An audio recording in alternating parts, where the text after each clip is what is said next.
Paano pinipili ang bagong Santo Papa? Ang Santo Papa ang pinakamataas na pinuno ng simbahang Katoliko. Ngunit paano nga ba siya pinipili? Ano ang proseso sa likod ng makasaysayang eleksyon na tinatawag na conclave? Halika at tuklasin natin.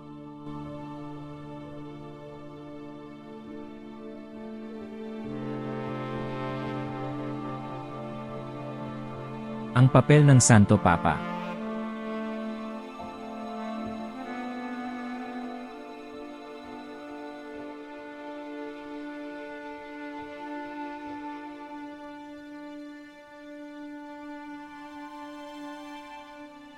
Ang Santo Papa, o ang Obispo ng Roma, ay itinuturing na kahalili ni San Pedro, ang unang Santo Papa na pinili mismo ni Jesus.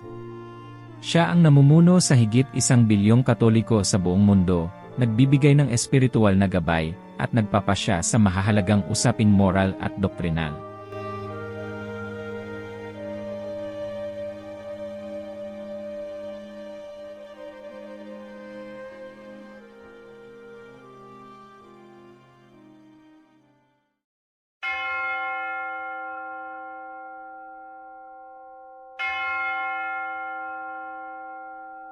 Kailan at bakit pumipili ng bagong Papa? May dalawang pangunahing dahilan kung bakit kailangang pumili ng bagong Santo Papa. Una, kung pumanaw na ang kasalukuyang Papa.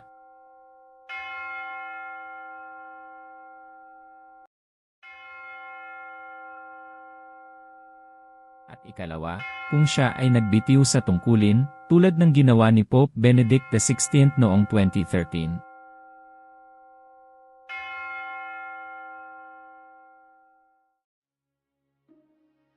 Sed vacante.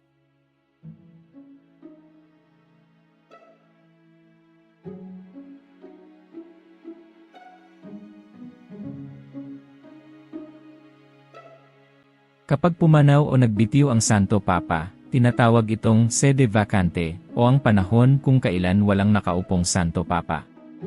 Sa panahong ito, ang Camerlengo ang namamahala sa simbahan. Ang mga Cardinal Elector, na may edad hanggang 80, ay nagtitipon sa Sistine Chapel para sa conclave.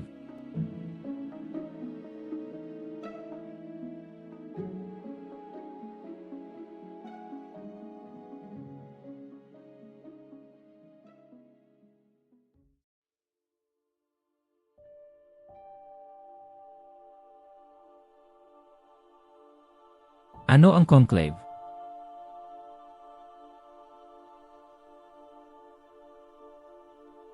Ang salitang conclave ay nangangahulugang nakalop na kwarto.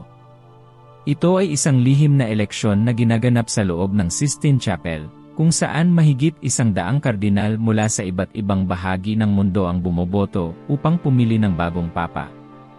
Kapag pumasok na sila, isasara ang pinto at ipapahayag ang salitang extra omnes. Ibig sabihin, lahat ng hindi botante ay kailangang lumabas. Kapag nagsimula na ang conclave, walang sinuman ang maaaring lumabas o makipag-ugnayan sa labas ng mundo. Ang layunin nito ay tiyakin ang isang malaya at espiritual na pagboto.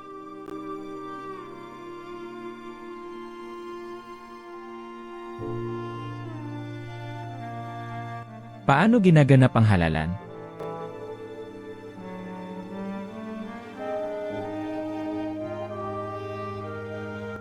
Ang bawat kardinal ay lihim na bumoboto sa pamamagitan ng pagsulat ng pangalan ng kanyang kandidato sa isang balota.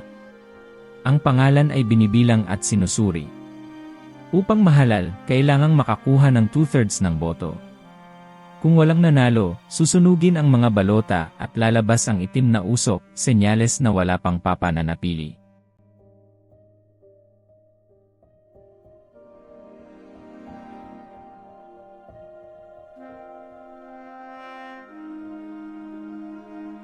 Ngunit kung may nakakuha na ng sapat na boto, lalabas ang puting usok, senyales na may bagong Santo Papa na.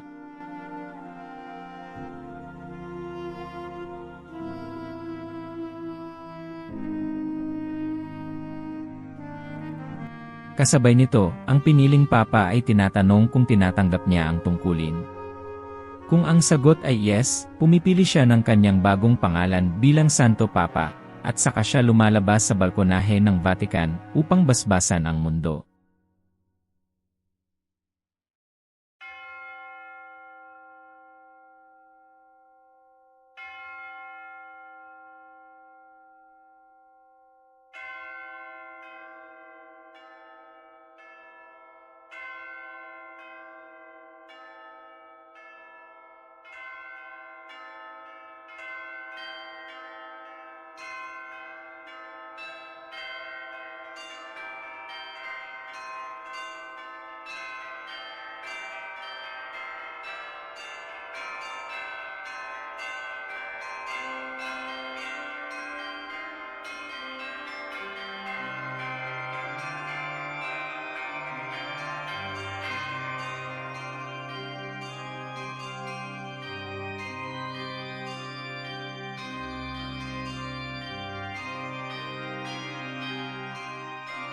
Ang bagong Santo Papa.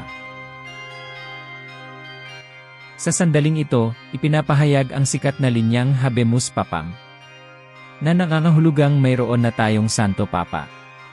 Ang bagong leader ng simbahan ay magsisimula na ng kanyang misyon bilang gabay ng pananampalataya.